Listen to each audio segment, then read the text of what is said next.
For this build, we're gonna need IO shield, CPU, motherboard, CPU cooler, a graphics card of course, some DDR4 sticks, 8GB each, a couple of random fans I found in the house, mass storage drive for your games, a SSD for your Windows, SATA cables, a 650 watt power supply, and of course a case.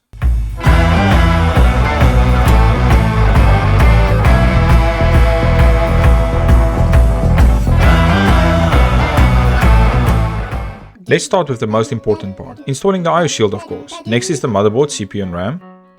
Now for the power supply. Installing a rear fan and then plugging in the 4-pin with the 24-pin connector. Connecting the fans and arranging the cables. Yes, I know it's still a bit messy, but you have to wait for the end. Now for the very sexy GTX 1070 Superclock. The solid state drive and the hard disk to follow with a bit of cable management, and we are ready to go.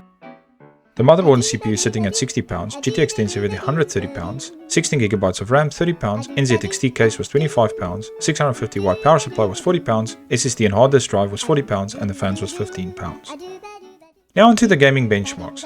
Dota 2 at ultra settings. This game had no problem running on this computer with a high of 170 FPS. The lowest frame drops was about 130 FPS, so no problem running this game at all.